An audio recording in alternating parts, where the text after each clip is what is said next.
Hello, and welcome to another Sunday segment of Divine Femininity United. I am your girl, Dr. Bianca Miss B. Lee, and we are here for our next set of chapters that we're reading in our collective reading, which is The Greatest Secret, written by Rhonda Byrne. Our minds have already been blown with the first four chapters that we've read so far. Listen to me and listen clearly.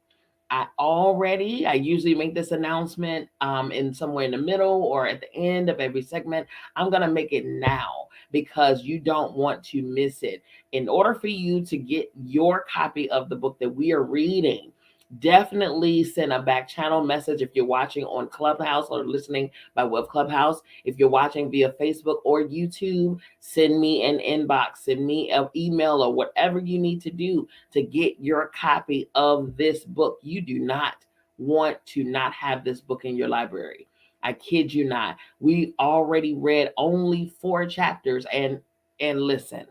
This is one that you must have. This is one that once it opens up your mind, it shifts your paradigm. It changes the way you see, the way you hear, the way you feel, what you put importance on. It just changes the whole dynamic of how you move forward in this thing we call life. It really signifies how much of creators we are. And when I tell you it is mind blowing, it is mind blowing. So do not miss out. If you need the book, grab the book, okay? It's only $5 for the ebook. If you want to purchase your own copy, then of course it'll be beyond that, but you can get it directly from Rhonda Byrne.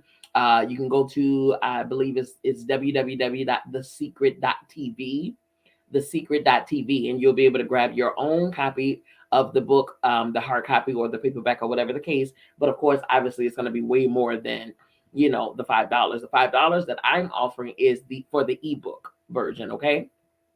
And you're really just kind of pouring into Divine Femininity United, just to be, just to sow into and invest into what we have going on consistently here, okay, for the collective. But in any case, we are here and we are ready to begin, you all, okay? We're going into chapters 5 and 6. You all know that when it comes down to the readings that we have, we always meet on Tuesdays and Sundays. Sundays is when we have a little more time to do what it is that we do. On Tuesday nights, we're only going to be going over maybe one chapter. This book, because of the chapters being so small and manageable, we opted to do 2 chapters on Sundays. On Tuesdays, like I said, we're only doing one because I don't like to ostracize you all. I don't like to keep your time away from you. Your time is valuable. And in those evening times when it's already late when we start, it's already 8 o'clock. Okay. I don't want to keep you too long because I know it's at the start of the work week. Some of you all may have children. You need to get them together, wind down for the night, and get yourself ready for the next day. So I don't want to keep you, longer than I have to, okay? Out of consideration for you all, okay? All right, with all of that being said, we are going to go into chapter 5 right now. Again, we are reading from The Greatest Secret by Rhonda Byrne, and this is chapter 5, Freedom from the Mind. Freedom from the Mind.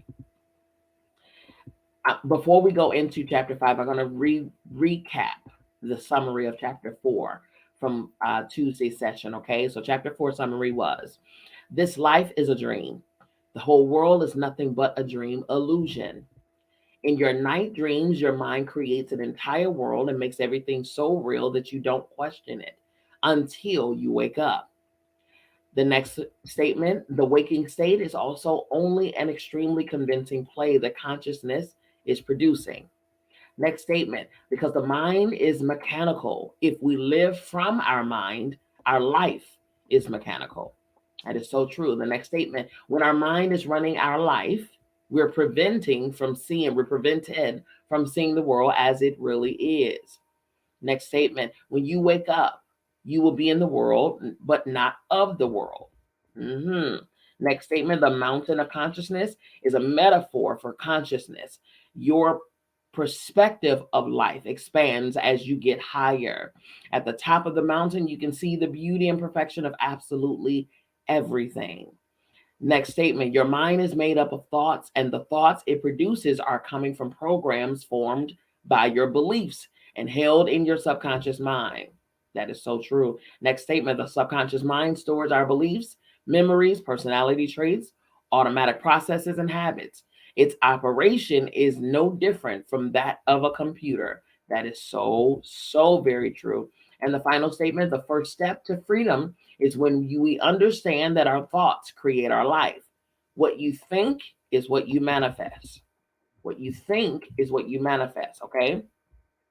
Alrighty, now going into chapter 5. Here we go. Freedom from the mind. Jan Fraser states, it isn't necessary for the mind to be quiet. All that matters is that you not listen to what it's saying as if it were true. Your mind is an amazing tool to create your life exactly as you want it to be. It is not your psychoanalyst or your therapist, yet we give it that kind of authority over us when we listen to it and believe all its thoughts as though they were true. This one habit of believing our own thoughts robs us of being able to live in the magnificence and glory of our true nature, awareness. We are prevented from having a life of constant happiness and a life where everything we need falls into our hands at the perfect time. Humanity has suffered too much for too long because of our minds. It's time to delegate our mind to its rightful place so that it is no longer the dictator of our life. When we no longer live from and through the mind, we will begin to live from our true self, awareness, and our life will truly become heaven on earth, free of suffering and negativity. Byron Katie states, every problem perceived to be out there is really nothing more than a misperception within your own thinking. Hale Dwoskin states, the most powerful way to remove negativity is to recognize that you are not the mind. Once realized, negativity has nothing to hook to, and it dissolves by itself. That is so true. Oh, that is so true. Most people believe that negative situations come from outside of them. They believe that it's either people, circumstances, or events in the world that have caused the negative situations in their life. But nothing is inherently good or bad. As Shakespeare told us, there is nothing either good or bad, but thinking makes it so. That is so true. Welcome, Keisha. That is so true. Again, I stated this last week. Essentially, you all, life is meaningless. It's meaningless until we give certain things the meaning.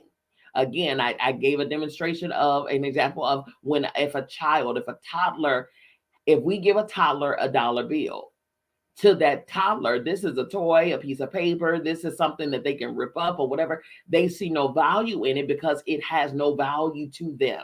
It's not important to them. It's when we get older, when we've become programmed to believe that this piece of paper has value, do we put meaning to the paper and make it valuable, right? That is the same thing that happens across the board in any instance. In any instance, say another example that I gave is the example of bad words. Who signifies that it's bad? Who said bad words are bad words? What is a bad word? Because words are words, right? Words are words. It's only when we say that they are bad or good do they have any meaning. Does it have any value, right? It's we add the meaning, we add the value, because if not, if we don't add that, then it has none. It has absolutely none. All right. And the value that we put on it is very subjective. It's not finite. It's not concrete. It's up to us. It's our own perception of what that is that determines whether it's good or bad. Okay. So that's what it is. Now, it's your thoughts about a person, circumstance, or events that's the source of the negative situations in your life, not the actual person, circumstance, or the event. And so understanding a little of how the mechanics of your mind work will help free you from the erroneous negative judgments. And then you can use it for what it's intended for, to create the life you want. So when we realize that we are the ones that gives the things of life its value and meaning, we are the ones, then that should make us a little more cognizant of what we choose to, how we choose to see certain things, right? It should make us a little more cognizant about what we give importance to, what we give value to, because like this just stated, it just stated, understanding a little of how the mechanics of your mind work will help free you from its erroneous negative judgments. And then you can use it for what it's intended for, to create the life you want. So if you are the creator of the life that you want, and if you are the one that gives the things in life meaning, your life should really be amazing right now. Okay. If it's not, then it's because you've allowed your mind to determine the meaning of what life is for you, instead of you determining what is the meaning of it for yourself. Okay. You've allowed your subconscious to do that. Your past experience, your memories, your ups, your downs, your lefts, your rights, your likes and dislikes. You've allowed all of that to determine your life. You've allowed your subconscious to say what it is, instead of you, your consciousness, your awareness, to say what it is. Okay. We're powerful, man. We are powerful, powerful beings. Thinking was made to order what you want, not to indulge in it. The mind is there to receive the order and make it appear to you.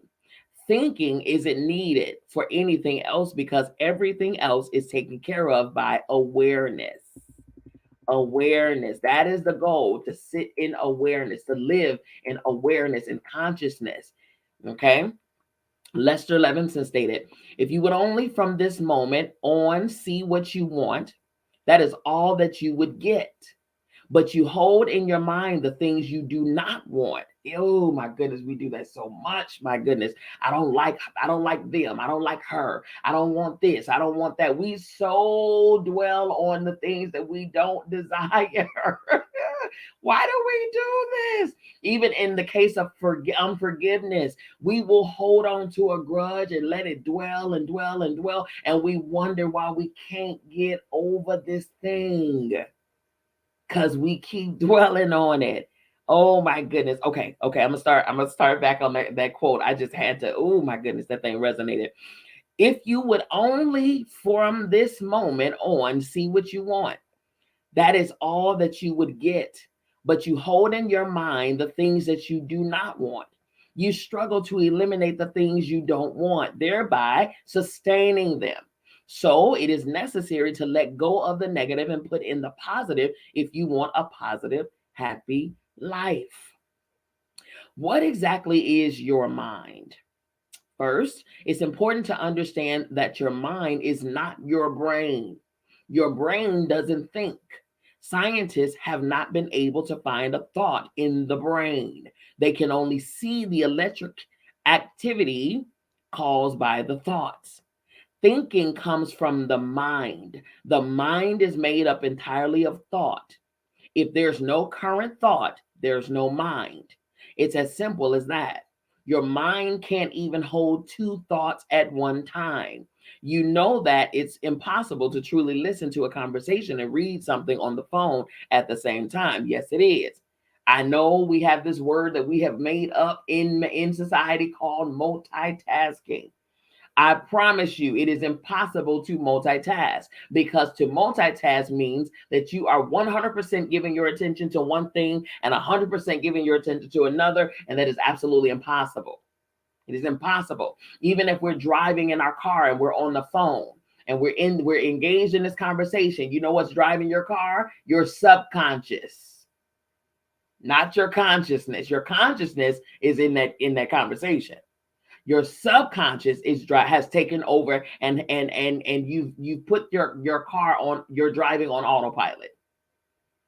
So multitasking is an illusion. Okay. All right, here we go.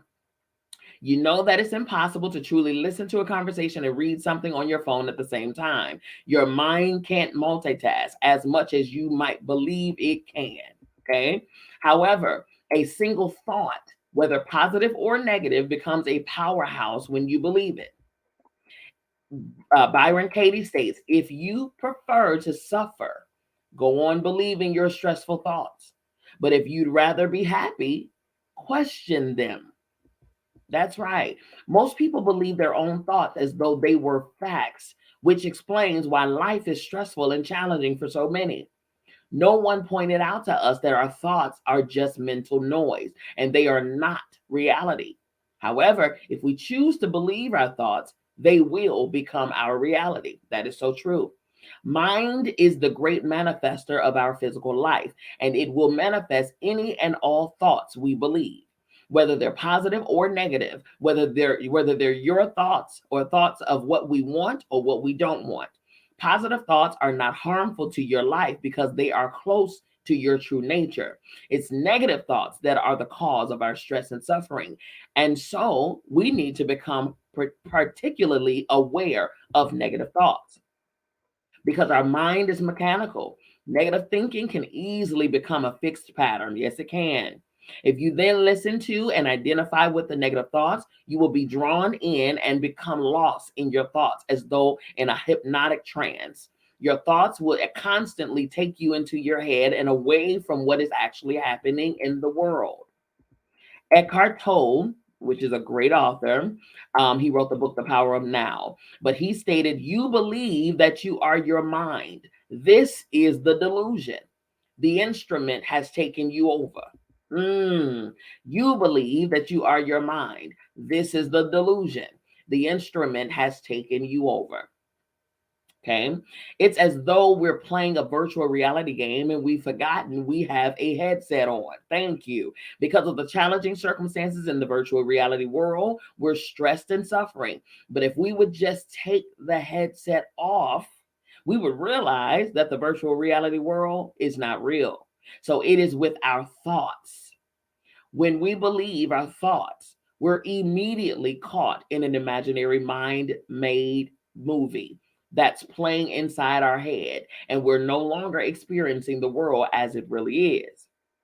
All thoughts are lies. The only truth is what is aware of them. Rupert Spira stated, awareness does the observing, thought does the judging. Awareness does the observing, thought does the judging. Wow. Thoughts are also responsible for causing our feelings. Yes, they are. And then in turn, those feelings will cause more thoughts. When we have a sad thought, it causes a sad feeling. And the sad feeling causes more sad thoughts. We end up looking at life through a veil of sadness where everything appears sad to us and we cannot see what is actually happening in the world.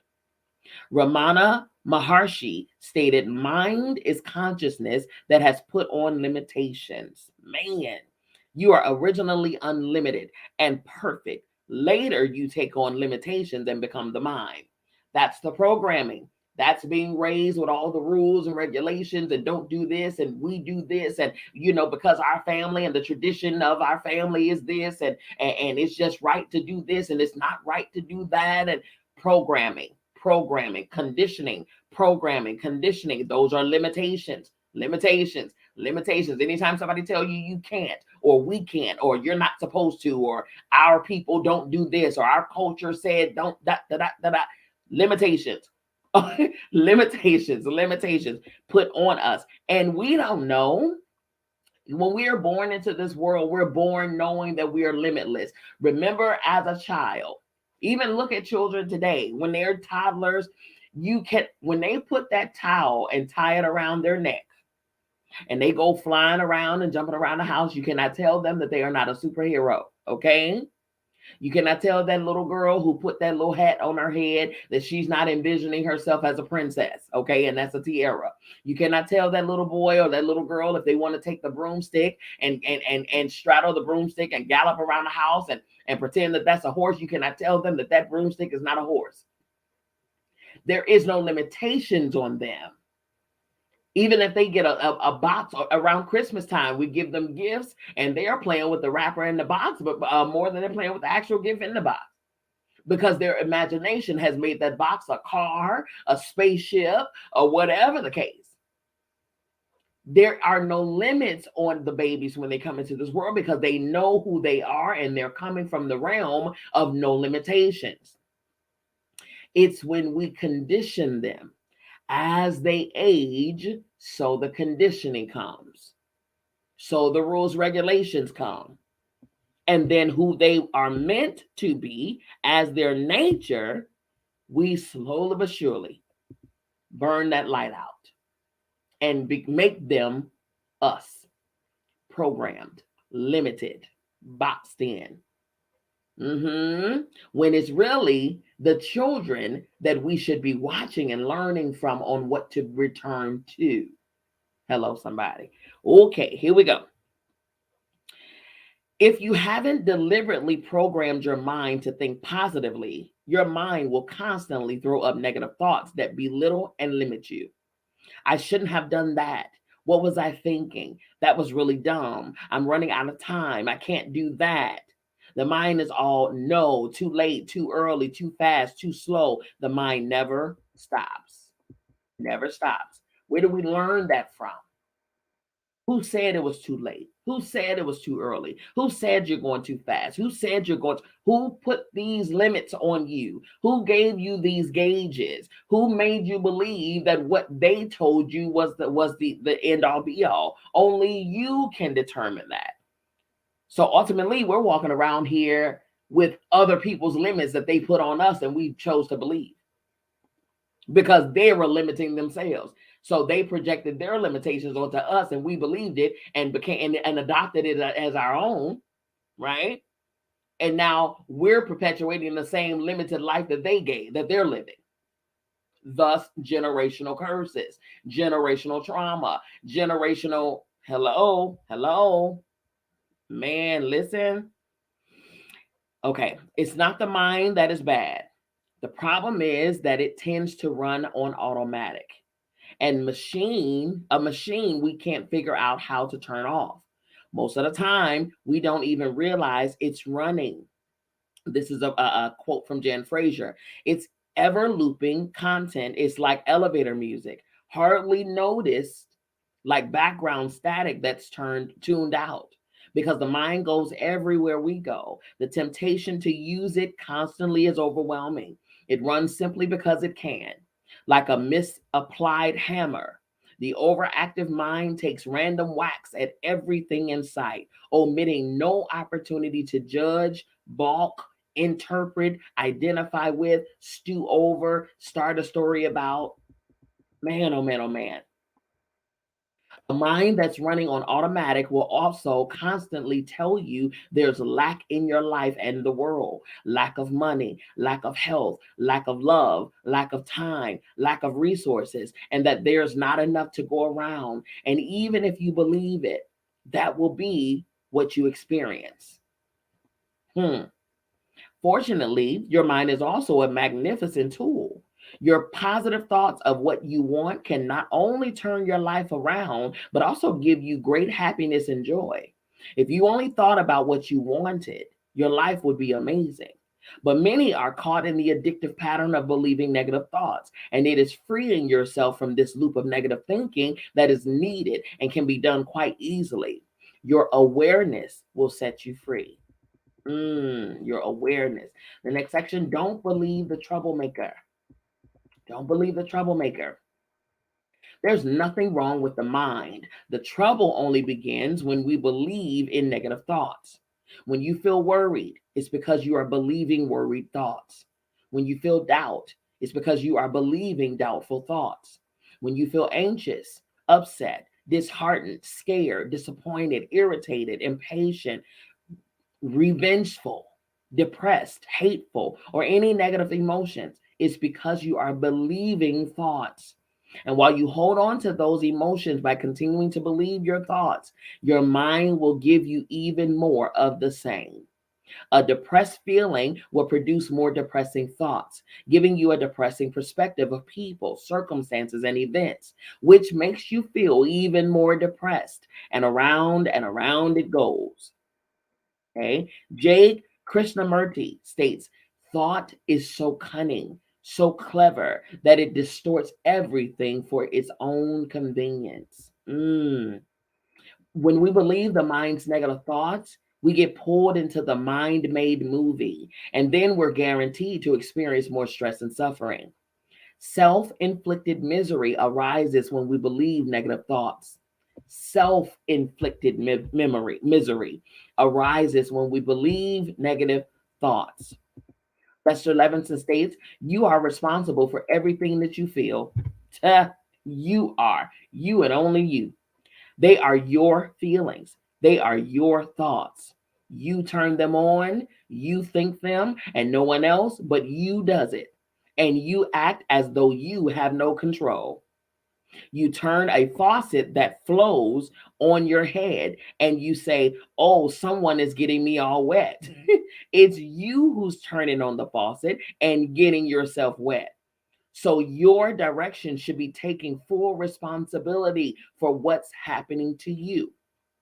Then you'll see by looking in the direction of, I am doing this, that you are. Then when you see that you're torturing yourself, you'll say, my gosh, how stupid can I be? And you'll stop. Instead of torturing yourself, you'll make yourself happy. That's the awareness. That is the awareness. When you are aware, I think last week, it was something that came into my mind. It was a thought about something that came up, and I instantly, what did we just talk about? Your thoughts will create your feelings. And when that thought came in, I'm talking about it snuck in there too, because I'm real big on speaking what I desire versus, man, when that thought came in, I paused and it instantly generated a feeling attached to it. And I ain't like the feeling. When you have dispelled, all of those feelings of negativity and thoughts of negativity and stuff like that, you realize instantly when a foreign something comes into your being. And when I felt that feeling and I didn't like that feeling, I stopped in the middle of what I was doing and I said out loud, I said, you have no permission to be here. Okay. You got to go. Oh no, we are not doing that. Because all it takes is for one thought to be dwelled on for more than a second. And before you know it, in your mind, you done created a whole storyline attached to this thought. And who's to say that any of that is real? You've made that up in your mind. And not only did you make it up, now you're about to feel feelings associated with this made up mind. That's crazy. That right there, again, is torturing yourself. That's self-sabotage. There's no way. Okay. I said, no, you got to go. You don't get to stay here. Okay. My being is sacred and divine, baby. You have no permission to be here. Evacuate yourself. See yourself out. Period. You saw yourself in, see yourself out. Okay. Period. I don't like not feeling what I'm supposed to be feeling, what I'm not supposed to be feeling now. I don't like that. I don't like that. I instantly felt that in my body. I was like, oh no, oh no, oh no, oh no, you gotta go. Okay. Taking responsibility for everything in our life also means not blaming anyone or everything else for something, or everyone else for something that happened. And it means not blaming ourselves. Blaming is just another repetitive program in the mind. The real you never blames, only the mind does. What will set you free from the mind's blaming and criticizing ways is understanding that it's your mind that is the sole cause of negative judgments, and to stop believing its negative thoughts. Okay. Byron Katie states, as long as you think that the cause of your problem is out there, as long as you think that anyone or anything is responsible for your suffering, the situation is hopeless. It means that you are forever in the role of victim, that you're suffering in paradise. When we take responsibility for our own life, we no longer allow the ego and mind to play the role of victim on our behalf. Peter I believe that is Zubin. Okay. He stated, no thought ever can dominate that which perceives the thought. No thought ever can dominate that which perceives the thought. Notice what it feels like to realize this. Notice that it feels free. This is what stops the unconscious identification that with thoughts. This breaks the chain. It's awareness that is aware of your thoughts, and it's awareness that is aware of your emotions. The one who gets upset is not awareness. The real you, the one getting upset, is your mind. The one who gets angry, hurt, worried, anxious, or disappointed is not the real you. It's your mind. It only feels like you because you believe your mind is you, and because you believe your mind's thoughts. Okay. Kalyani Laurie states, like the scrolling text at the bottom of the television screen, let thinking just pass. If attention is not focusing on the text, then you can be fully present to the whole picture. That is so true. Next section, the mind's three thoughts. The mind's three thoughts.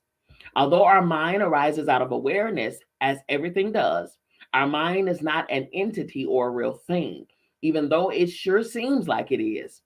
It's simply a mechanical activity or process, which, like a computer program. And just like a computer program, it's repetitive. In fact, it's so repetitive that it only has three different kinds of thoughts. The mind measures, compares, and describes.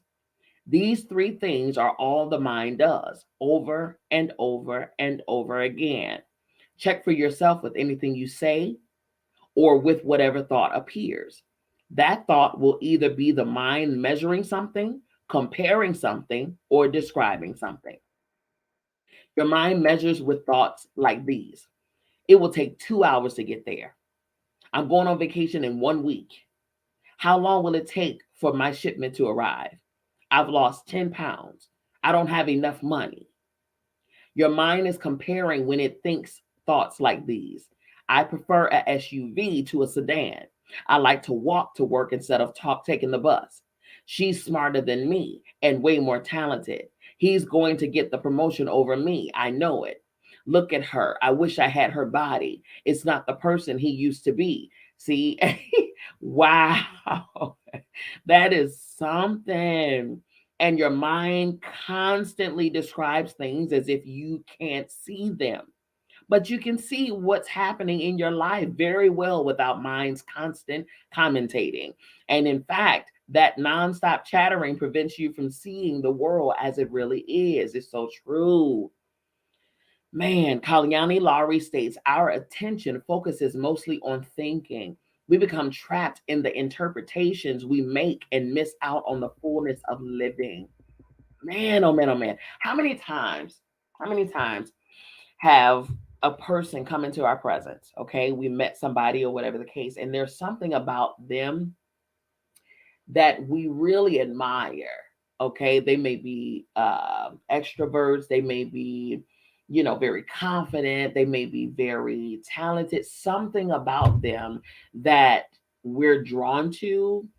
But because of our state of mind and us believing our thoughts and minds and us comparing, describing all those things, we can't see and enjoy them for who they fully are because we're too busy comparing us to them.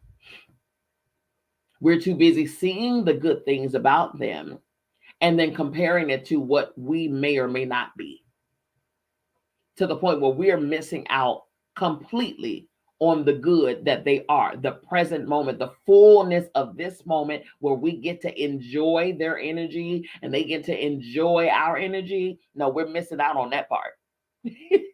We're robbing this moment of all of that goodness, okay? Because we're comparing, we're looking at them through the eyes of our own insecurities, comparing us to them and causing, and it's causing us to feel a way, right? Because thoughts create feelings. It's causing us to feel a way because something about them we really really enjoy and admire, but because it's not us, we The only way that that's capable of happening is if we believe the thoughts that we're thinking. When we believe the thoughts that we're thinking, it causes that right there. Mm, man. Okay. Many of our minds' fabricated stories are about you. And if believed, those stories can not only cause you stress and suffering, but also greatly limit your life. When you believe a negative story, your life will turn into that story. Your mind spins up a negative story about you. You add the power of belief to it, and then your mind projects it into the world for you to experience it. It does it with thoughts like these: I'm overwhelmed. I just can't seem to get on top of things. Hmm. I'm so good with money, it seems to slip through my fingers. I'm no good with money. It seems to slip through my fingers. This disease runs in our family. I've got a big problem. I can't get past the trauma of it. It will affect me for the rest of my life. Oh my goodness. We were together for years. He was the love of my life, so I'll never get over him. Oh my goodness, man. Listen, I am a therapist in my natural, trade. And when I tell you, I have heard and I hear. And I have said, let me not evict myself from these equations. I have said some of these things. And I'm gonna tell you, as a result of it, I have lived very limited and experienced and lived limited experiences in life until I woke up. Hello, somebody. Until I woke up and realized that it is me and me alone that was creating these experiences for myself because of my thinking, right? One of the biggest lies our mind has convinced us of is the story that we are a body and a mind. And because we've believed it, it has become our experience. We feel vulnerable, fearful of what might happen to us or others, helpless against life's events or circumstances. And if that isn't enough, many of us are also burdened with the belief that life will come to an end for us when the body dies. It's ironic that the real you, the infinite awareness that you really are, is the direct opposite of that story the mind has told you. Hmm. David Bingham stated, if you take the way it works, a human being wakes up in the morning, and for the first moment, there's just stillness. Then there's a re engagement of the mind. The mind kicks in and starts saying, what have I got to do today? How old am I? What are my problems? How am I going to stop all these things going wrong? There's a complete identification with the story. You pull your boots on and off you go again. Mm. Every morning we do this, reattach our thoughts, those negative thoughts, to our being, and then carry on every day to day, in the same mindset. Another story our mind has convinced us of is the story about time. Time is a very convenient tool that enables us all to work from the same calendar and clocks so that we can coordinate our lives with each other and with everything that's happening in the world. But as Einstein discovered, time is relative. Ultimately, there's really no such thing as time. I agree. Time is an illusion, a mental concept created by the mind. Julian Barbour stated, if you try to get your hands on time, it's always slipping through your fingers. People are sure time is there, but they can't get a hold of it. My feeling is that they can't get a hold of it because it isn't there at all. Okay. All that really exists is the present moment, this moment right here. And try as you might, you will not be able to find any event or circumstance that happened at any other time than the present moment. That's so true. If you try to imagine a world without time, you won't be able to do it because your mind can't comprehend it. Your mind is always either in the past or in the future. It's not aware of this present moment. If you stop and are present right now, you will notice that there is no thought. It's one of the reasons why the mind has been able to prevent so many of us from realizing who we really are, because awareness can only be recognized in this present moment. That's it. If you don't think your mind creates time, then see if you can find time outside of your mind. See if you can do it. Peter Zubin, he stated, try and find any evidence of the past without thought. Try as hard as you can to find any past apart from the current thought of it. It's impossible. Now try and find the future without thought. Try really hard. It's not possible to find any evidence of the past or the future without thought. No one has ever been able to step into the past or into the future. When anything happened in the past, it happened in the present moment. When anything happens in the future, it always happens in the present moment. Check it for yourself. Go back in your memory to when you first rode a bike as a kid. When you were actually riding your bike, were you riding it in the past or were you riding your bike in that present moment? When you woke up this morning, did you wake up in the past or did you wake up in the present moment? Jan Fraser stated, the past and future cannot be experienced. They can only be mentally processed. Past and future exist only in the form of thought. Julian Barbour stated, the only evidence we have of the Earth's past is rocks and fossils, but these are just stable structures in the form of an arrangement of minerals we examine in the present. The point is, the point is, all we have are these records, and you only have them in this now. So true. When I was first told that time doesn't exist, my mind went crazy with all kinds of thoughts trying to prove that time does exist. Like, what about old buildings? Aren't they proof there's a past? But when I really examined it, I realized that when the buildings were built, they were built in the present moment of that particular time. And if I am standing looking at the old building, I'm also looking at it in the present moment. And anyone who has looked at the same building also looked at it in the present moment. Eventually, as I examined each thought that came up trying to prove time is real, I saw that every one of them was false because there is only the present moment. There is only and has only been the present moment. Whether you like it or not, you're in the moment. There's only one moment. It's infinite, and you can't be anywhere else but in it. Right now, we're in a moment. We're in this moment. This moment, we're reading this book. In this moment, I'm sitting in my chair. In this moment, every moment, that's time, the present only. That's it. Okay. Rupert Spira stated, now is not a moment in time, sandwiched between the two vast spaces of past and present. This present now is the only now there is, the eternal now. It has not come from anywhere and is not going anywhere. If you can just open yourself to the possibility that time is an illusion, it will help set you free. That is so true. Man, that's so true. Jen Fraser states, the future never comes. Think of that. The future never comes. There is only ever the present. In the present, there is the feeling of not missing life, of not having any more to get to, anything to get done. The present is where it is happening, and it isn't happening anywhere else. It sure as heck isn't happening in the mind with all the wondering about what's ahead and the going over and over something that has already come and gone. That is so true. Wow. Oh my goodness, we do.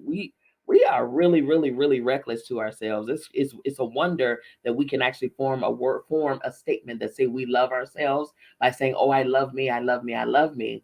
But yet you send yourself through this torture chamber called the mind. Man, oh man. Rupert Spira stated, the past is made of memory. The future is of imagination. Neither has any existence outside the realm of thought. The mind constantly fixates on the past and the future, neither of which exist, but which just the same causes us stress and worry. You think to yourself, I'm running late for a meeting. My boss and work colleagues are going to be furious with me. I was late last week too. I could get fired over this.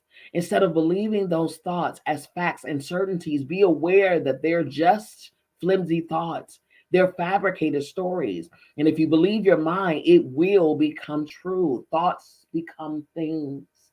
Thoughts become things. The more you dwell on it, thoughts become things. You ever been running late for a meeting or something like that, and you're too busy dwelling on, oh, I don't want to be late. I'm not gonna be late. I'm not gonna be late. I'm not gonna be late. Then you run into every red light ever known to man on your route. Every red light known to man on your route. Okay, that is so crazy. Okay. The mind storytelling is nothing more than one of its mechanical programs, and yet it has managed to convince most of us that its stories are true.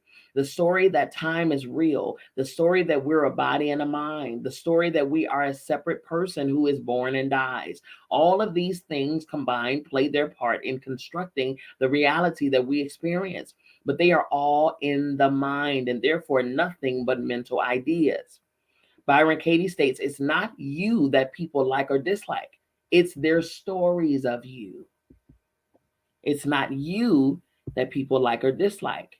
It's their stories of you. That is something, and it's so true because there's some of us that haven't liked people because of the stories of them when we've never encountered them for ourselves at all. Okay. Don't believe a story your mind tells you if it's something you don't want. Otherwise, you will brand yourself with it. Watch the mechanics of your mind and don't accept a single story or thought about yourself that is anything but perfection and goodness, because perfection and pure goodness are the fact of what you really are. That's who you really are. Okay? Next section, awareness is your way out. Awareness is your way out. Peter Lowry states, what is a thought? A movement of energy. What is a feeling? A movement of energy. What are you? What you are, infinite awareness, can never be affected by thoughts. So become aware of your thoughts and see them for what they are. Just a thought, just energy passing through. A thought is like a bird flying by. Let the bird fly past without analyzing it. Where are you going? What kind of bird are you? Where's your family? How old are you? Just let the bird pass. Just let it go. You don't have to eliminate your mind or go to war with your mind. You will add even more power to your mind if you try to do that. Awareness is your way out of the turmoil of the mind. Just become aware of your thoughts so that you no longer believe them. You can't be aware of your thoughts and believe them at the same time, because awareness of your thoughts prevents you from identifying with them as though they are true. Even when you observe your thoughts, instead of getting lost in them, you see them for what they are, something that you can either choose to believe or not. Who you are does not need a thought to hear, doesn't need a thought to see, doesn't need a thought to sense your body and your surroundings. Who you are is thought free.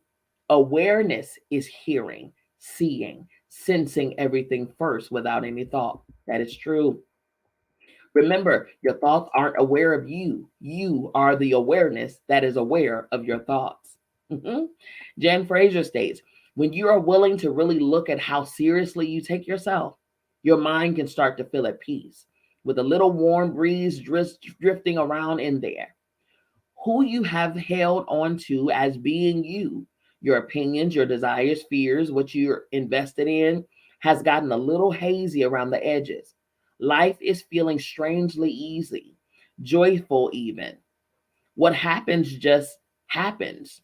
You're okay with it, really and truly okay. No opinion about it floats across the radar screen.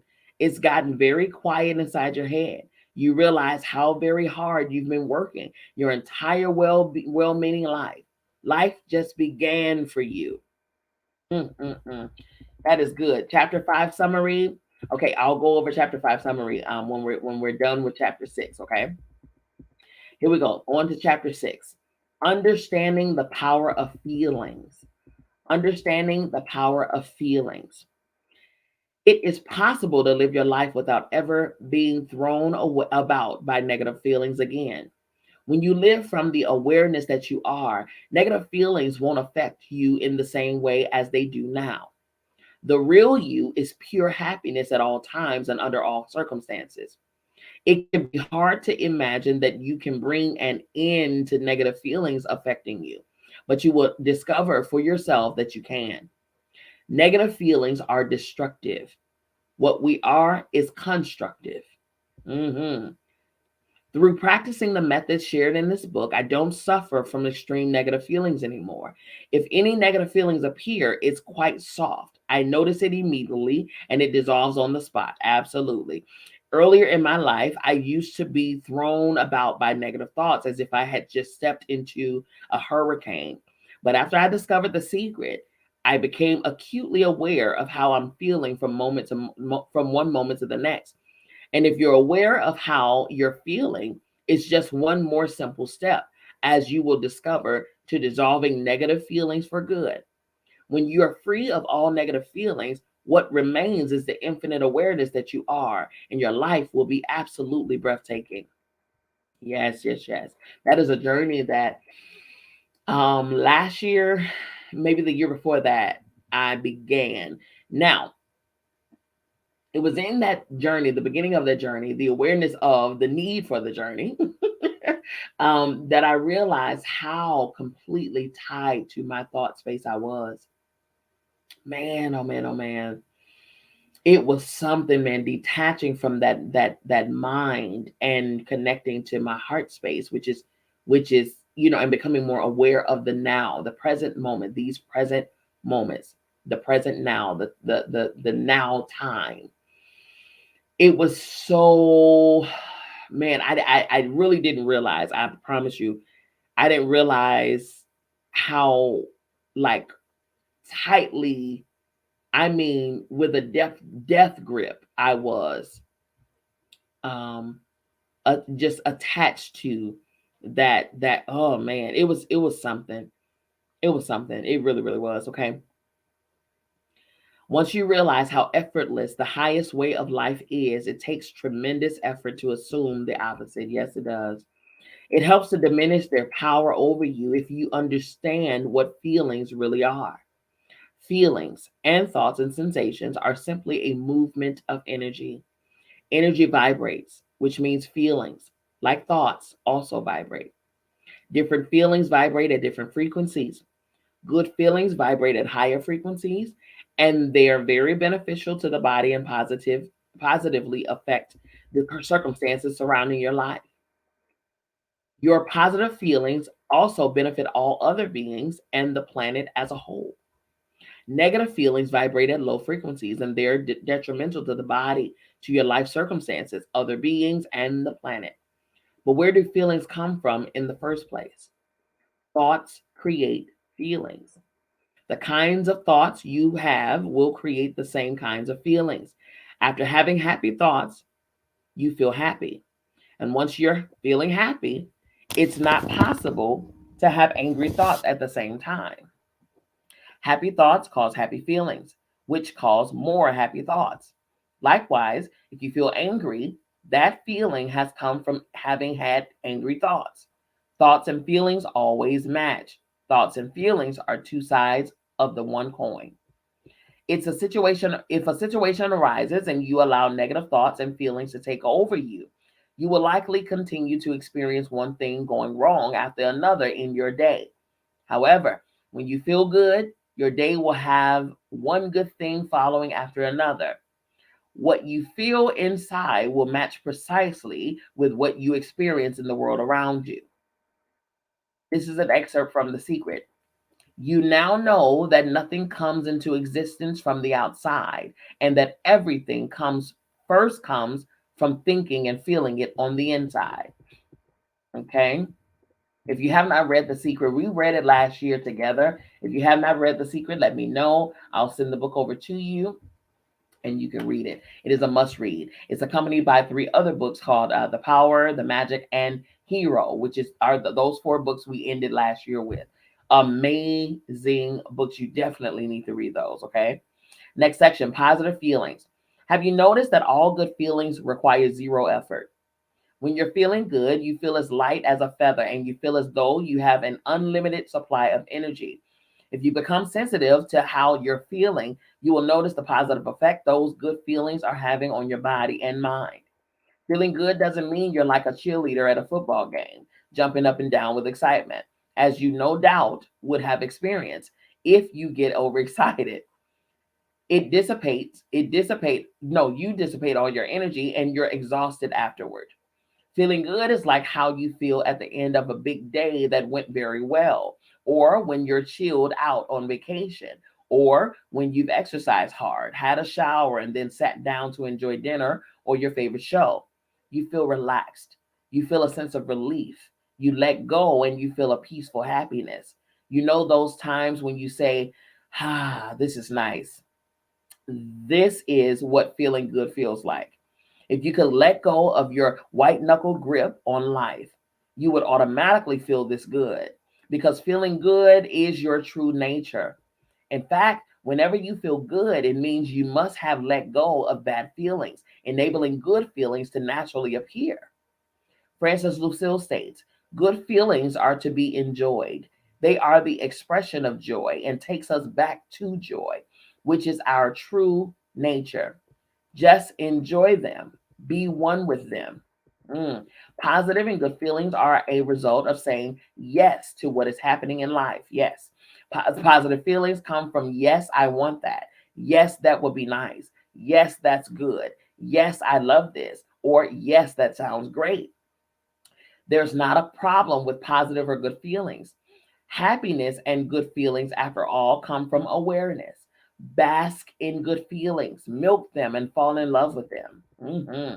Negative feelings, that's the next section.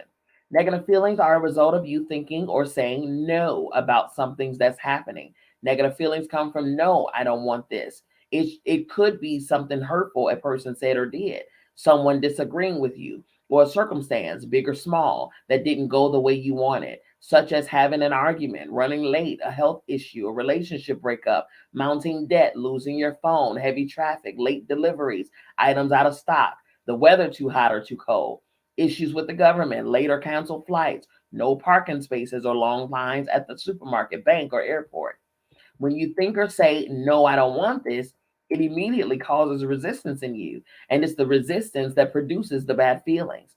And then, as if it isn't enough that we resist the situation, we go ahead and resist the bad feelings as well. We find ourselves feeling even worse, trapped in a web of bad feelings caused not actually by anything happening in the outside world, but by our own reactions. Our resistance to what is happening and our negative feelings not only hold the situation we don't want firmly to us, but also drain our body of energy and even impact our immune system. Lester Levinson states, feeling sad about anything is holding on to it. Say, this is something I have to let go of, and immediately you will feel better. Positive feelings are completely effortless because they're the true nature of awareness. We are made of positive feelings. We are made of joy, happiness, and love. Negative feelings require a huge amount of energy to maintain, and it's the reason why we're exhausted if we lose it during the day. A bout of negative emotion, such as when we lose our temper, will wipe us out because it has taken so much effort and energy to build it up and sustain it.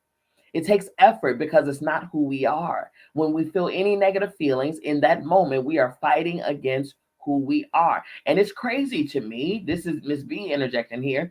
It's crazy to me that we are willing at times to exert that negative energy, like to really invest that negative energy into keeping up this negative thing. Like, listen, I was having a conversation with someone the other day just to bring awareness to them of something that they do that I don't think that they are aware of. Okay. They do it often. It's become a habit for them. And I made them aware of the fact that they do it so that they can be cognizant of detaching from that behavior in the future. Their response is, well, that's just the way that I am. Oh, okay. So there, that in that moment, in that statement, they made the statement as if like I'm willing to put forth the effort to maintain this negative space. Like I'm not going to release it, because releasing it makes you free of and releases the weight. It lets go. Like you, it's like you drop the weights of that thing. But this person was adamant and made a statement that said, that's just how I am. That's just who I am. That's just what I do. So they were they made that statement in that moment. And what they essentially said is, like this, I'm willing to exert the extra negative energy and attention and effort towards maintaining this negative space. That's what it was. When you make statements like, well, this is just me. That's just who I am. That's just how I am. Then you are adamant about holding on to this negative space and negative energy. Like you're okay with that. Cool.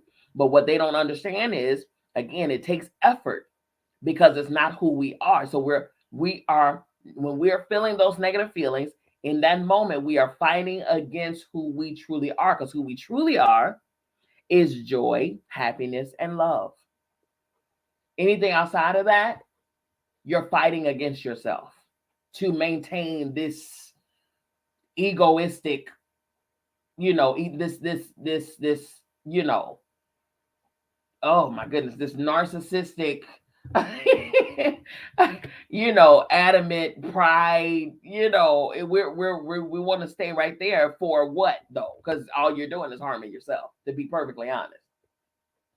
And that right there, that harm of self could cause you also to harm your relationships, harm, the view of how you're seen, the view of how it can harm the message that you emit to the world. It can harm. We read this in the book earlier. What our choice to remain negative and have negative thoughts, which emits negative feelings and negative energies and negative, all of that negativity, doesn't just affect us. It affects the people around us. It affects the community. It affects the planet. It affects everything. Because when we put that negative energy out there, we're emitting negative frequencies, which thus is bringing down the frequency level and the vibrations of the whole planet, when we should be aiding in the elevation of the frequency of the planet. Okay? So it's not just about you. It's about the whole of us, because we all are one. And what I do, it affects all, not just me. It affects all. Okay. But if we have this selfish mindset that, oh, this is just me, and I'm just this, and I'm just da, da, da, da, da, da, da, then you have no idea. Number one, you're being selfish. Okay. And self-centered. And number two, you're bringing down the frequency of all of us, and we all have to deal with the repercussions of you being adamant in holding on to this negative stuff. It's something to think about, you all. Like, seriously. Okay, stop fighting against yourself. Peter Lowry states, me maintenance takes a lot of energy. Hello, somebody. Me maintenance takes a lot of energy. It takes a lot of energy. First, it starts with a decision. It starts with a decision to do the maintenance. It starts with permission. It starts with awareness. Hello. It starts with awareness that maintenance needs to be done in the first place. Okay? That's what it starts with. It starts with awareness that me maintenance needs to be done. Muji states, it takes a lot of energy to be a person. It takes no energy to be yourself. Hello, somebody. Okay? It takes a lot of energy to be a person. It takes no energy to be yourself. Ooh wee, y'all. Okay? Lester Levinson states, after you let go of enough ego, come on here. After you let go of enough ego, you naturally feel the peace and joy of yourself, your higher self. Your higher self. Positive, good feelings occur naturally in the absence of negative feelings. You don't have to make any effort to have positive feelings. All you have to do is let go of bad feelings, and then you'll naturally feel happy and really good. What I've learned, we read this last chapter, chapter 4, last session rather. The title of that chapter was called "You're Dreaming, It's Time to Wake Up." What I have learned is that some of us are okay being asleep. Some of us are okay being in the state that we're in. We've made that negative state home.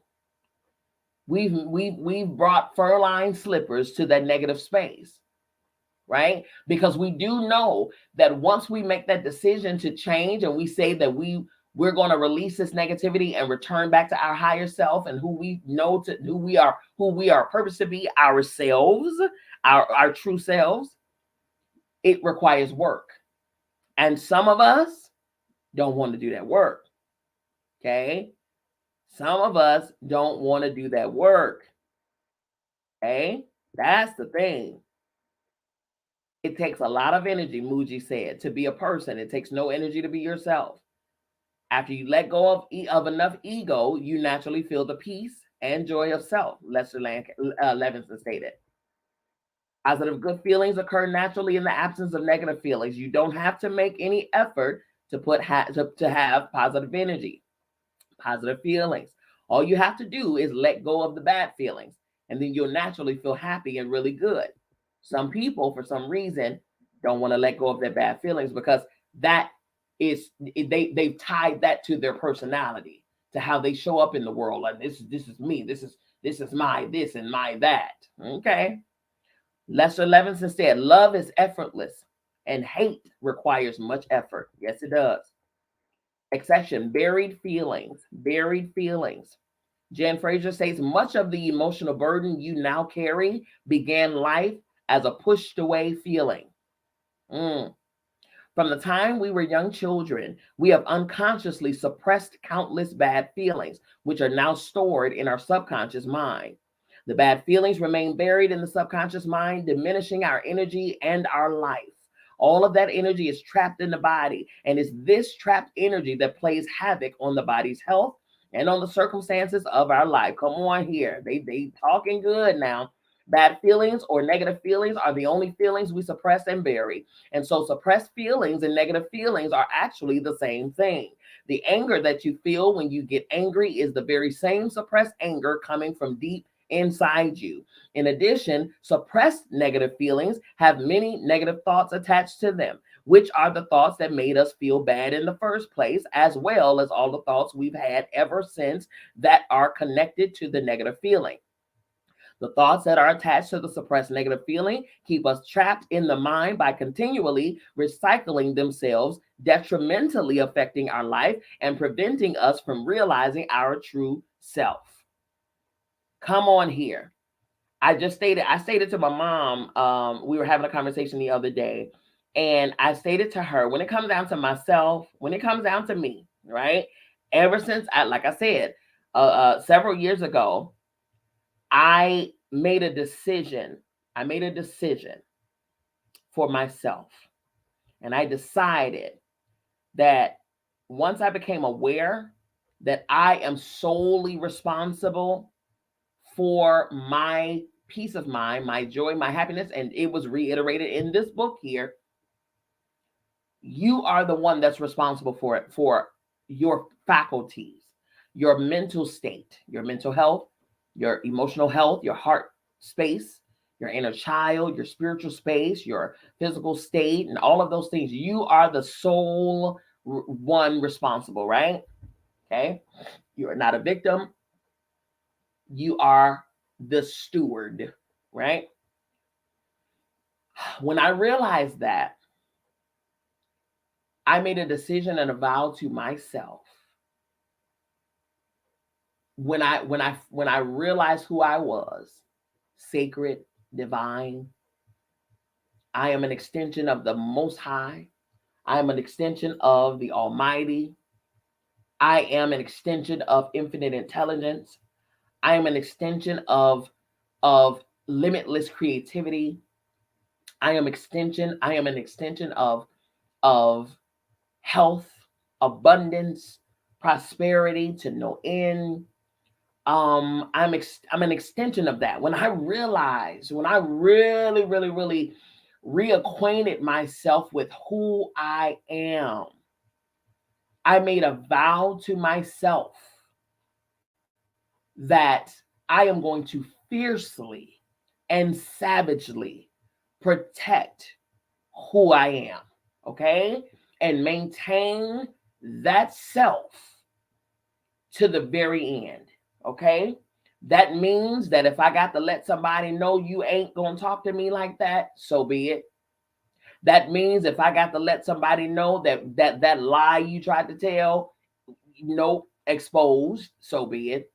That means that if I got the hello, okay, it is what it is. Okay, it is what it is because I was given stewardship and ownership of my being. Therefore, it is my job to protect and to cover and to maintain myself, my higher self, my awareness, my consciousness, my enlightenment. Okay.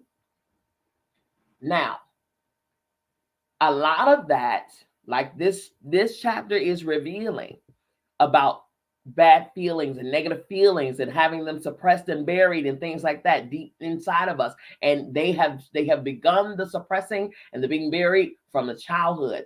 We have been conditioned from children not to speak, not to share, not to say how we feel because we would get in trouble. A lot of times we heard stuff like, you don't have an opinion. What you know about this? What you know about that? You too young, but you don't know nothing about whoop the whoop the whoop the whoop. Okay? If I wanted your opinion, I would have gave it to you.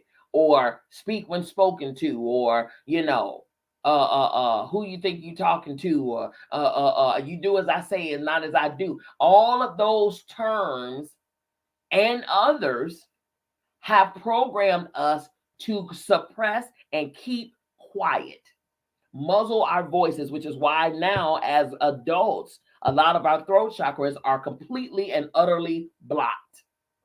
We don't know how to speak up for ourselves. We just accept and allow any and all things because we've been conditioned not to speak. Because if we spoke, then we're fearful of what was to come after that.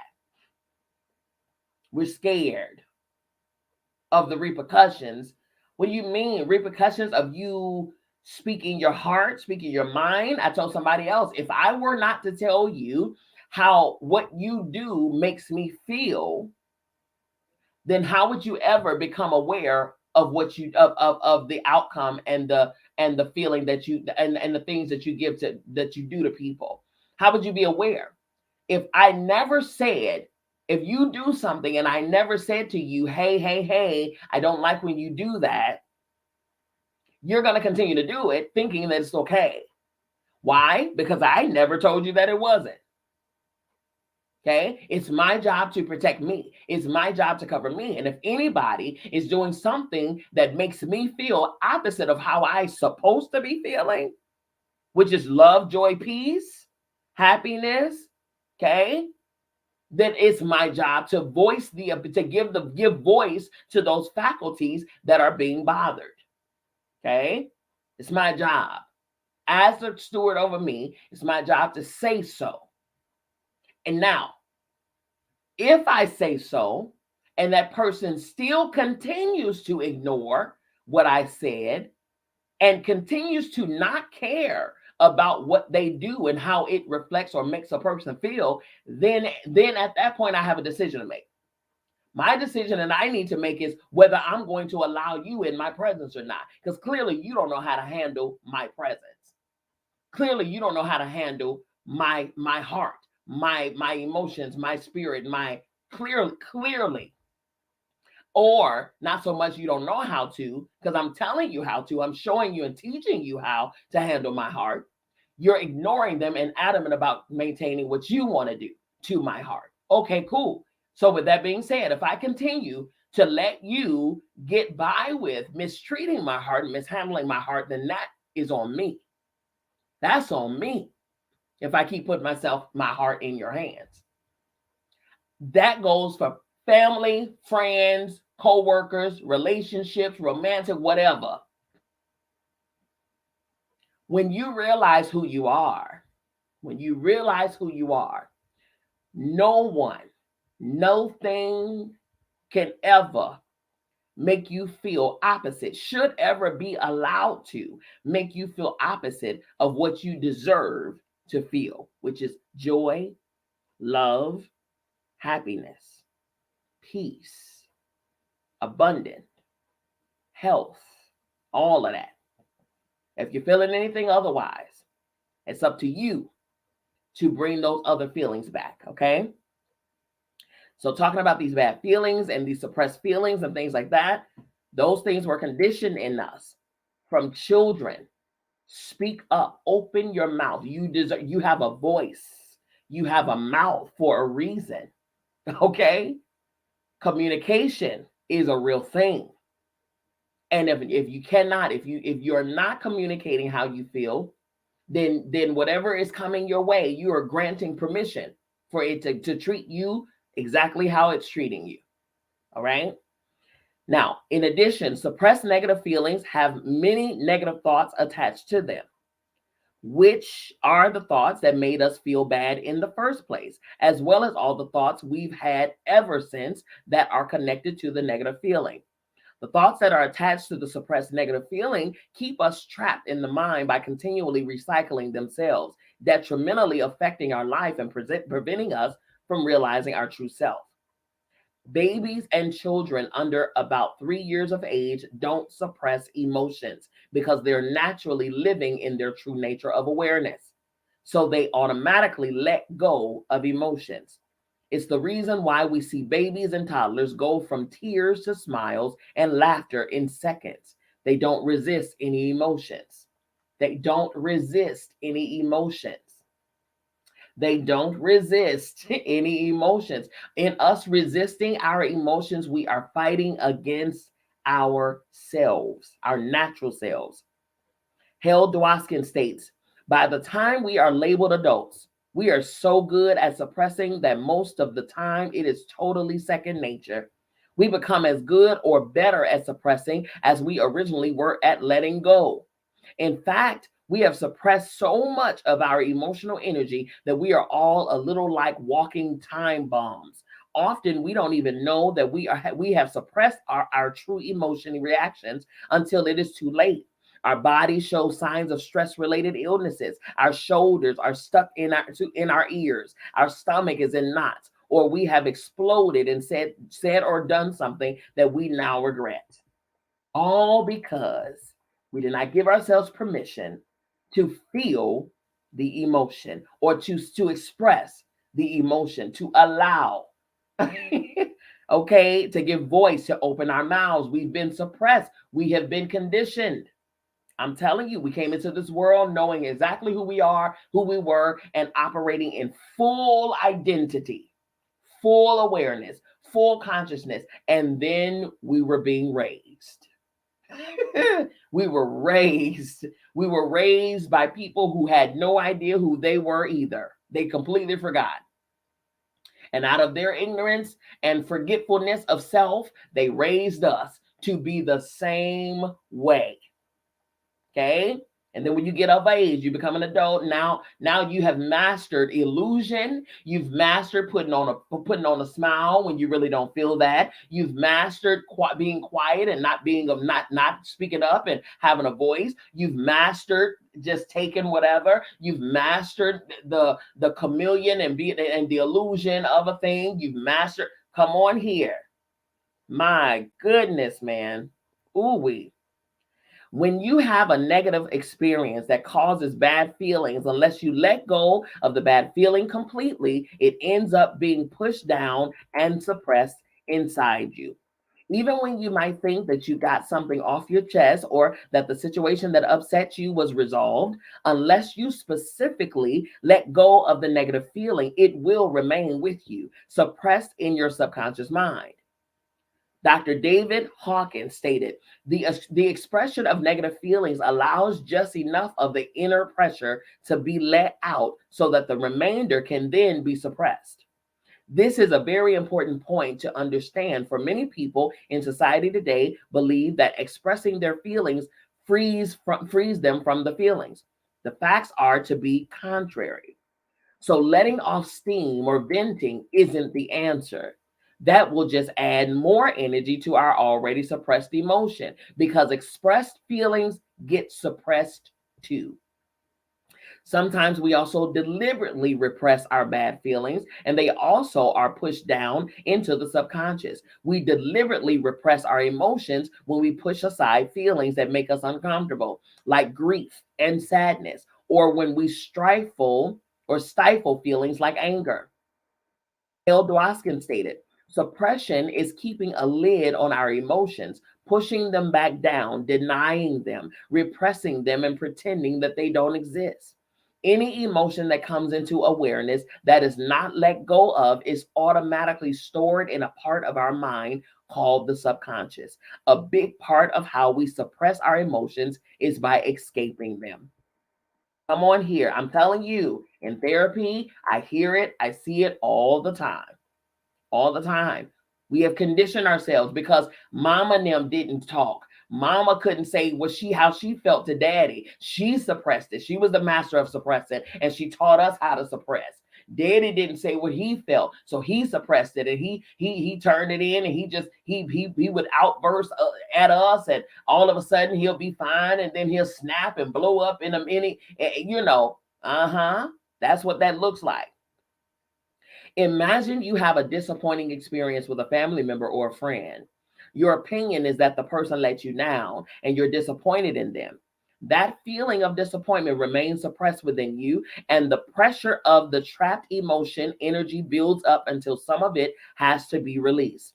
The suppressed disappointment has to find an outlet to take some pressure off the body. So it will find people, circumstances, or events that will disappoint you, enabling some of its built up energy to be released. This applies to every negative feeling that you have ever suppressed. And most of us have suppressed the whole gamut of negative feelings. If you felt it, you've suppressed it. If you ever feel annoyed, then you know that annoyance has already suppressed inside of you. If you didn't have to have it suppressed inside of you already, you wouldn't be able to feel annoyed about anything. So anytime you feel annoyed, it's the original annoyance that you felt and suppressed that's coming out. And it's the case that every negative feeling, whether that be anger, frustration, irritation, revenge, hate, depression, grief, despair, jealousy, guilt, shame, impatience, disillusionment, disappointment, aggravation, or being overwhelmed. Unfortunately, we suppress many negative feelings as children, because in our innocence, they were too hurtful for us to handle. And then as life went on, it became a habit to push our feelings away instead of letting them be. So we've likely all had a lifetime of suppressing our repressing bad feelings. Now, and now I'm going back in this section I just read. It said, unfortunately, we suppress many negative feelings as children because in our innocence we were too hurtful. They were too hurtful for us to handle. That's one thing. Yeah, they might have been too hurtful for us to handle. But another thing is, we might have tried to express our feelings and was shut down by the people we were expressing them to. Shut completely down. Told to be quiet, told to go to your room, told you don't know what feelings are. What you mean you got feelings? What you mean I hurt your feelings? You don't even know you don't even know your feelings yet. Our feelings and what we had to say was diminished. They were shut down. They were dismissed. They were overlooked. And the more that happened, right, the more conditioned and programmed we became, to the point where we stopped going to people and saying anything, because automatically in our mind, based on past experiences now, they would get shut down. So why say anything? It's not going to help anyway. They're not going to listen anyway. So why even speak? So we program ourselves to not say a word. And that goes into our adulthood. I tell parents, some of the parents that are clients right now, understand this. With children right now, you're not raising children. You are raising adults. They're already children, okay? You're raising adults. So what you cultivate in them right now at the child age is what they're going to demonstrate as adults. Trust and believe it. Okay? Who a lot of us, I'm telling you, a lot of us are removing or having to be healed from the upbringing that we had, because the upbringing that we had did some damage, Jack. Okay, it did a major work on us, for real. Okay, your mind will cover up the true cause of a bad feeling by using projection to convince you that your feeling was caused by something in the world. Dr. David Hawkins stated, the mind blames events or other people for causing a feeling and views itself as the helpless, innocent victim of external causes. They made me angry. He got me upset. It scared me. World events are the cause of my anxiety. Actually, it's the exact opposite. The suppressed and repressed feelings seek an outlet and utilize the events as triggers and excuses to vent themselves.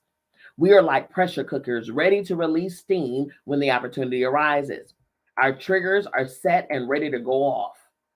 In psychiatry, this mechanism is called displacement. It is because we are angry that events make us angry. Because we are already angry, events make us angry. Don't you feel exactly like a pressure cooker when a bad feeling like anger sweeps over you strongly and really fast? If you know of someone who suffers from frequent anger, it means that they've suppressed a lot of anger, most likely in the earlier years of their life. They're also sure to believe that it's other people or circumstances that bring out a bout of their anger. But most definitely, it's their suppressed anger that is the sole cause. Dr. David Hawkins stated, the real source of stress is actually internal. It is not external, as people would like to believe. The readiness to react with fear, for instance, depends on how much fear is already present within to be triggered by a stimulus. The more fear we have on the inside, the more our perceptions of the world is changed to a fearful, guarded expectancy. To the fearful person, this world is a terrifying place. To the angry person, this world is a chaos of frustration and vexation. To the guilty person, it is a world of temptation and sin, which they see everywhere.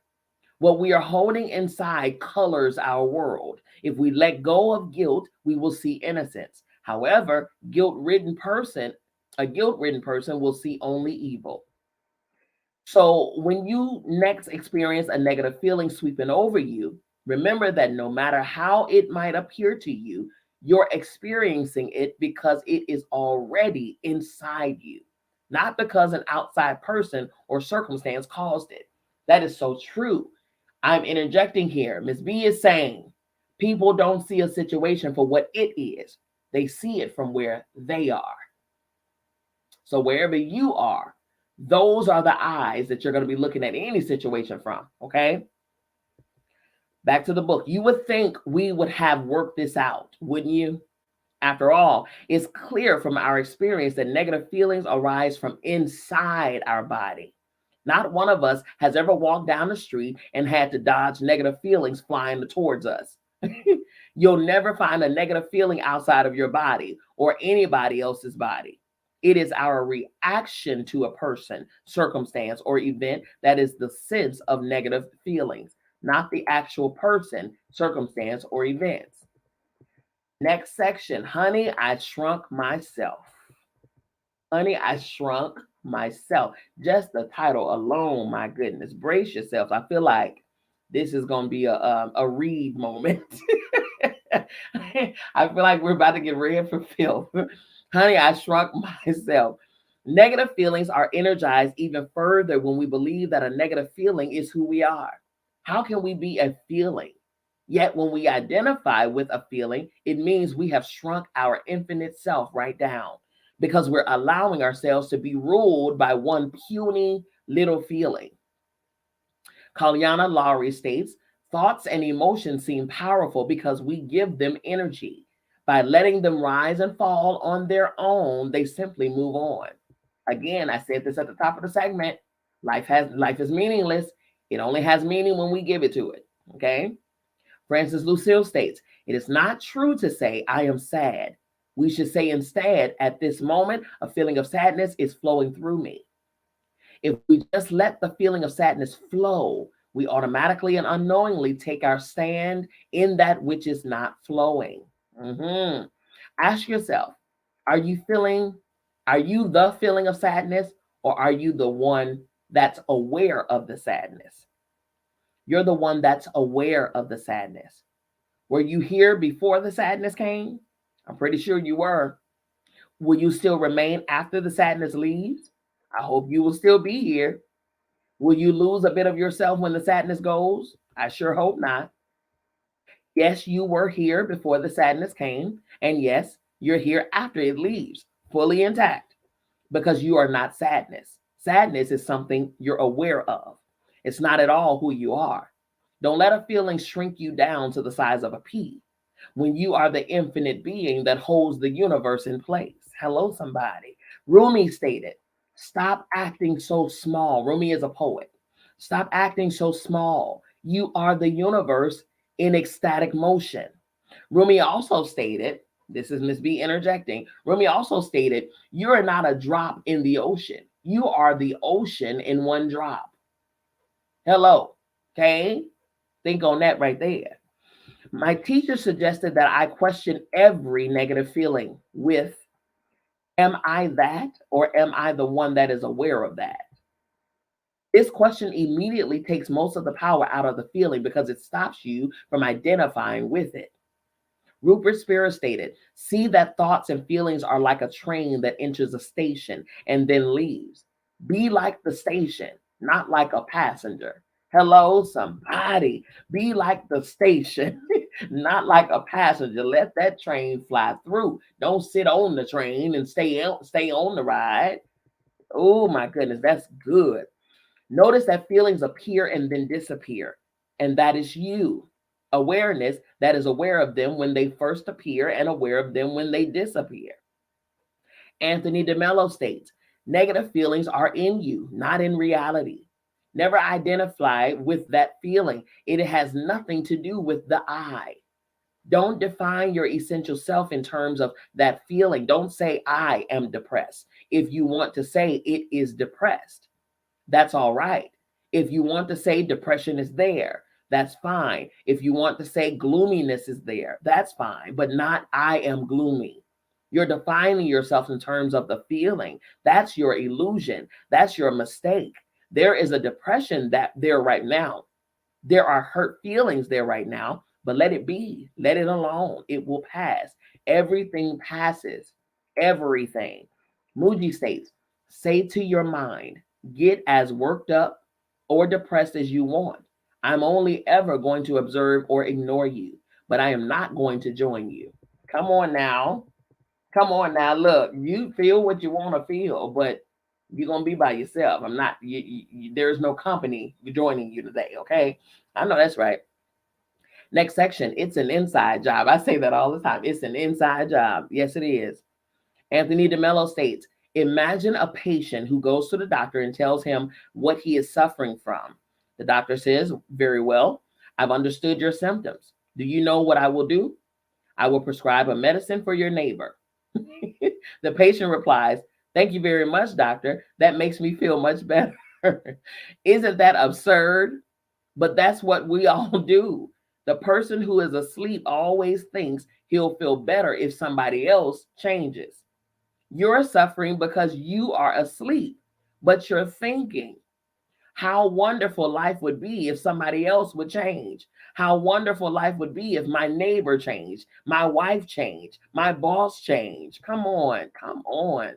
Don't expect people, circumstances, and events to change for you to feel better because none of them ever will. You'll never be happy if you wait for the world to change according to your desires or your expectations. To change how you feel in any given moment is always an inside job. Anthony DeMello stated, We spend all of our time and energy trying to change external circumstances, trying to change our spouses, our bosses, our friends, our enemies, our everybody else. We don't have to change anything. Negative feelings are in you. No person on earth has the power to make you unhappy. Nobody told you this. They told you the opposite.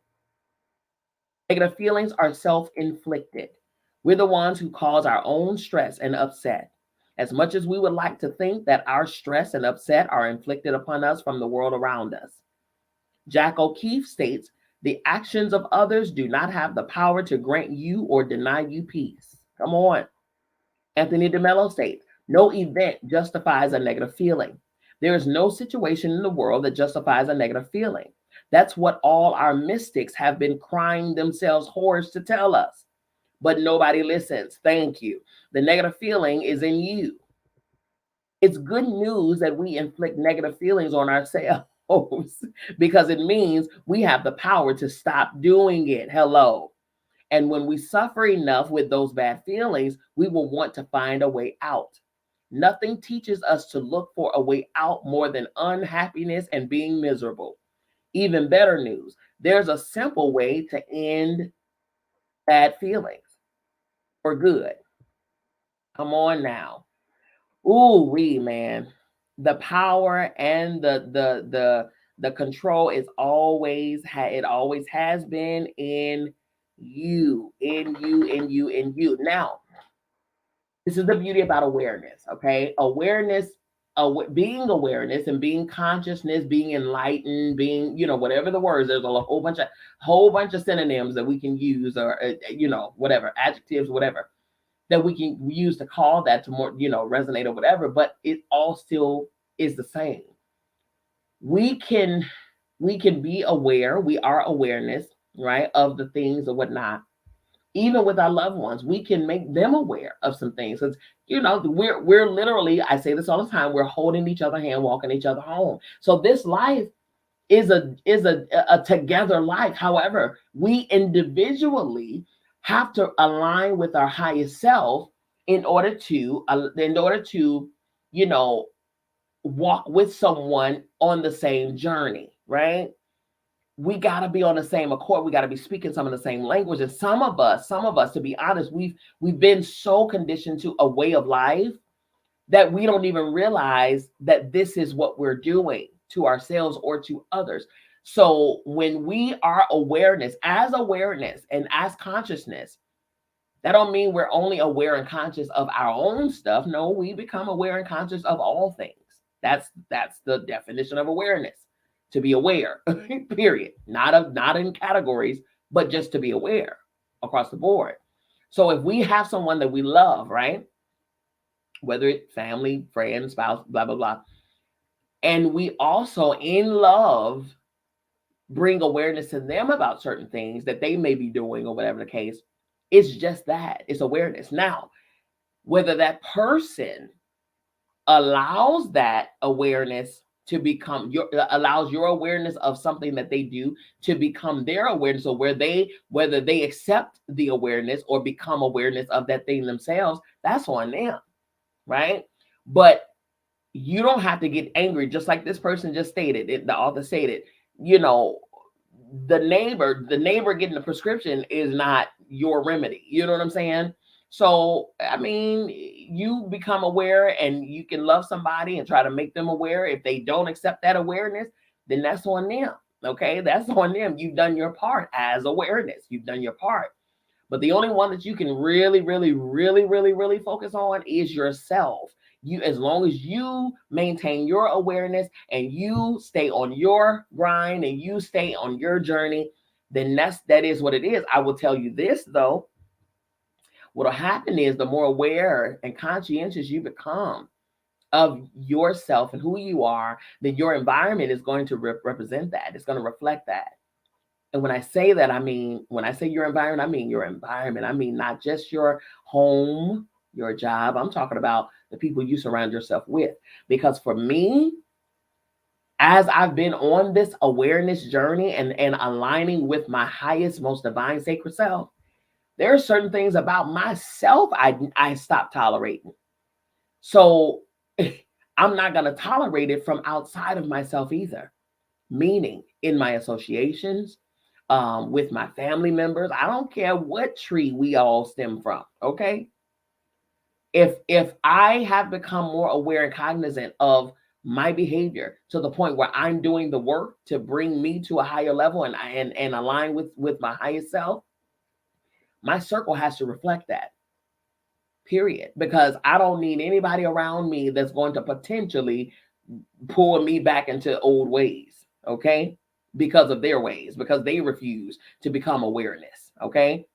Nope. I can love you immensely. I am infinitely love. I am infinite love because I'm an extension of infinite love. I can infinitely love you. Okay. Up, down, side to side. But I also can infinitely love you from afar. That part. Okay. I'm just saying, when we become our own steward and we govern ourselves and protect ourselves and really fiercely and savagely love us, then certain things will no longer be tolerated, not even from us. Okay? You're going to demand more of yourself. You certainly are going to demand more from your environment. Okay? And the people in it. Right? Okay, here we go. Chapter 5 summary. We just finished reading chapter 6, but I didn't want to go over the summary until we wrapped it up. Okay, so chapter 5 summary. Point number 1, the habit of believing our own thoughts robs us of being able to live in the magnificence and glory of who we really are. Next point, it's your thoughts about a person, circumstance, or event that's the source of negative situations in your life, not the actual person, circumstance, or event. It's your thoughts. Next point, thinking was made to order what you want. Thinking isn't needed for anything else because everything else is taken care of by awareness. Next point, your mind is not your brain. Your brain doesn't think. Thoughts come from your mind. Next point, your mind is made up entirely of thought. If there's no current thought, there's no mind. Next point, most people believe their own thoughts as though they were facts, which explains why life is stressful and challenging for many. That is so true. Next point, it's negative thoughts that are the cause of our stress and suffering. So we need to become particularly aware of negative thoughts. Awareness, you all.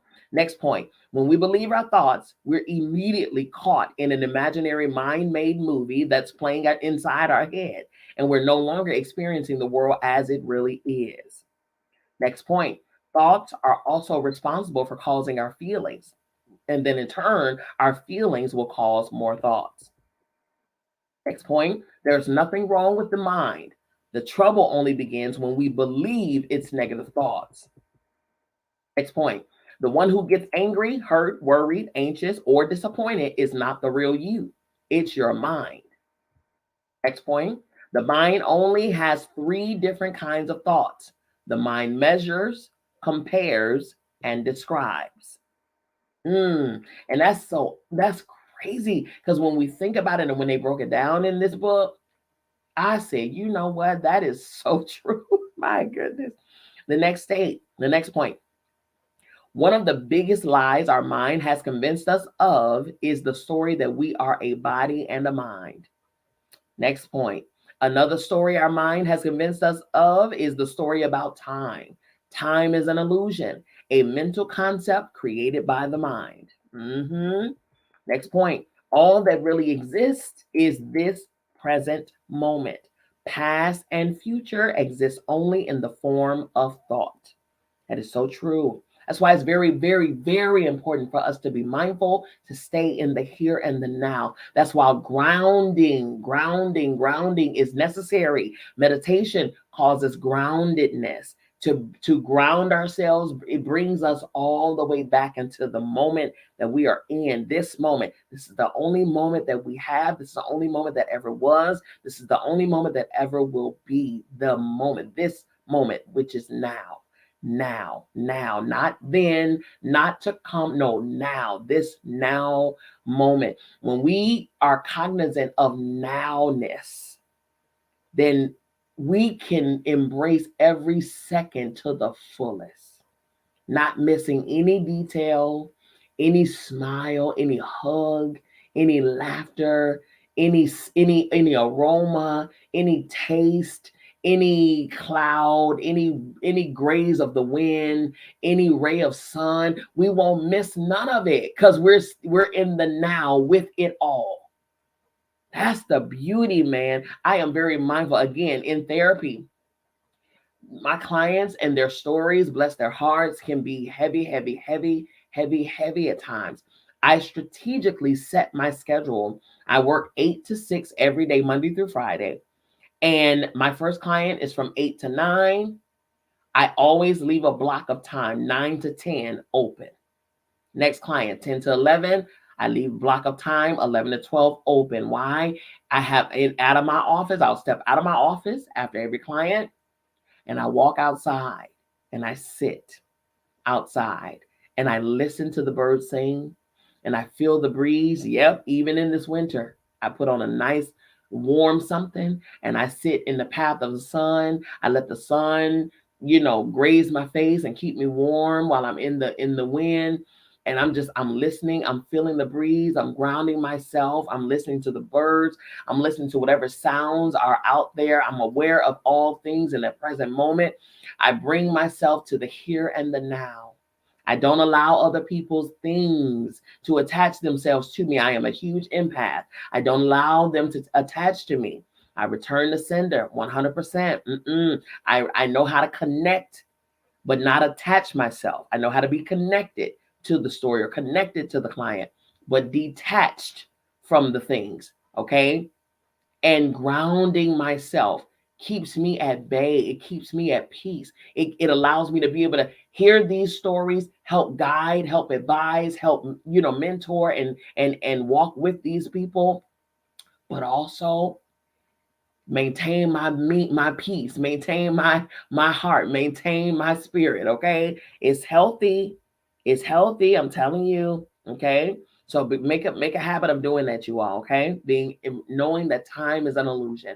The only moment that we have is here and now. Next point. You don't have to eliminate your mind or go to war with your mind. Awareness is your way out of the turmoil of the mind. So true. Next point, last point of chapter 5.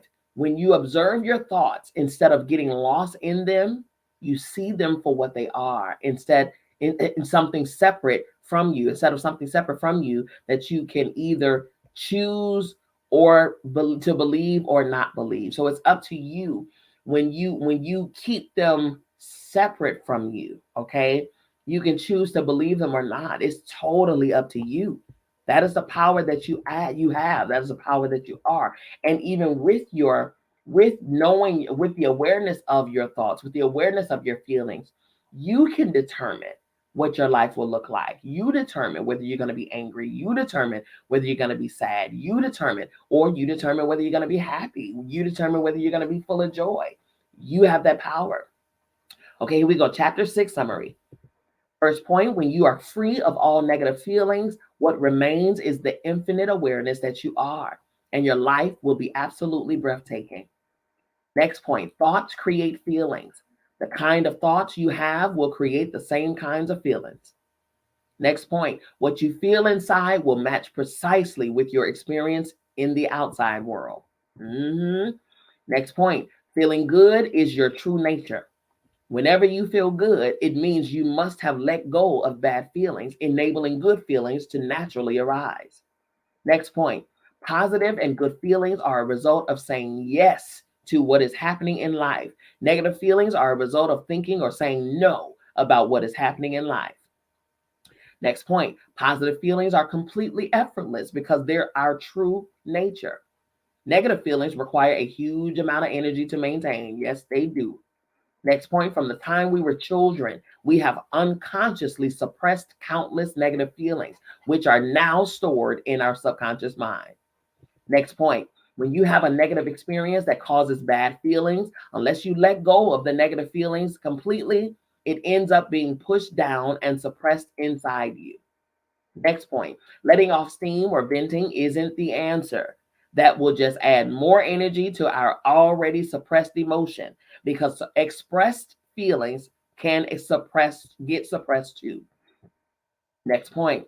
A suppressed feeling will find an outlet to take some pressure off the body. So it will find people, circumstances, or events to enable some of its build up energy to be released. And actually, that comes in the form of gossip. Okay. Anybody who has two ears to hear, and if they just as messy and just as negative, they got time to hear and be a part of that foolishness. Okay. Next point. When you next experience a negative emotion sweeping over you, remember that no matter how much how it might appear to you, we're experiencing it because it already is inside of you, not because an outside person or circumstance caused it. Mm-mm-mm. Next point. Negative feelings are energized even further when we believe that a negative feeling is who we are. Next point. Question every negative feeling with, am I that, or am I the one that is aware of it? Okay. Next point. Notice that feelings appear and then disappear, and that it's you, awareness, that is aware of them coming and going. And the last point. Don't expect people, circumstances, and events to change for you to feel better. To change how you feel in any given moment is always an inside job. Always. Okay. Alrighty, you all. On Tuesday, we will be going over chapter 7 only, because like I said, I don't want to keep you late on Tuesday. Okay. But Tuesday at 8 p.m. Eastern Standard Time, the chapter is the end of negative feelings. Chapter 7, the end of negative feelings. Okay. You all, this was so freaking good. Also, keep in mind, you all, on the screen for Facebook and YouTube, you all see on the screen, if you need your book, if you need to get a book, inbox on Clubhouse back channel. Send a back channel. It's only $5 for an ebook. Okay. You would be emailed that book immediately. Okay. Email me at info at Bianca, Dr. Bianca, no, info at BiancaMissBlee.com. Okay. Info at BiancaMissBlee.com. Also, visit the website if you want to get any services, any life and purpose coaching, any therapy. I do birth natal charts. I do readings and all types of things, okay, pertaining to your aligning with your true divine sacred self. Okay. For those on Clubhouse, my website is right above my head. Tap the link above me and go straight there. For those who are watching on Facebook and YouTube, it is on the screen. Okay. Also follow me on Instagram. Follow me on Facebook. Follow me on YouTube at Dr. Bianca Miss B. Lee. DrBiancaMissBlee.com. Dr. Bianca Miss B. Lee is the names on those social media platforms. Okay. When you go over to the YouTube, don't forget to like and follow. Don't forget to subscribe. Okay. I'm trying to get those followers up and subscriptions up, okay? Because I need to get more of a reach. I want to reach more people. So I'm doing good. Don't get me wrong. I'm very consistent. I come on every Sunday, every Tuesday, unless otherwise announced, because the girl does need a day off, okay? Because outside of this, like I said, I am a full-time therapist. I'm a full-time mentor. I'm a full-time spiritual guide. And I also in the evenings, I attend Purdue. I just finished a course at Cornell. I just received my doctorate in 2022. I'm working on the second. And when I tell you all, the girl is busy, honey. The girl is busy, but it's all working in harmony. I don't do anything to overwhelm myself, not at all. Everything is working in harmony. Everything is flowing beautifully. Why? Because I say so. Hello, somebody. Okay. I determine what my life is going to look like, and I determine how it's going to be and what it's going to present itself to be in any form. Okay. But the better I become, the better I can present to the world, the better I can be to the world. Okay. And give you all what you desire, what you deserve. And that's it. Again, we're all only holding each other's hands, walking each other back home. We're all growing and developing and building to our better selves, aligning with our most divine, sacred selves. And I know that I deserve to align with my full self, my full self, my full completed self, my honorable self. And I know you do too. Okay. So for those who are watching, for those who are here, I thank you so very much for your energy, for your presence. For those who will be watching on the replay, thank you so much for joining. Thank you for being here. I appreciate your consistency. I appreciate your love. I appreciate your support.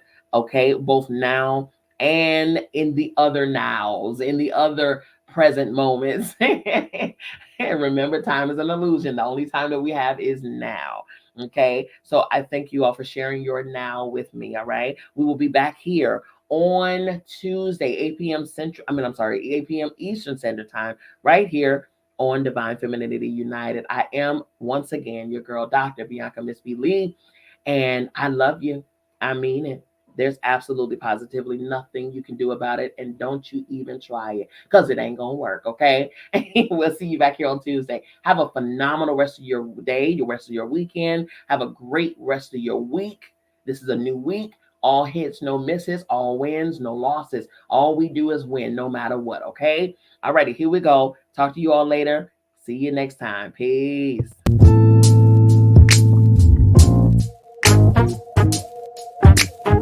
Thank you.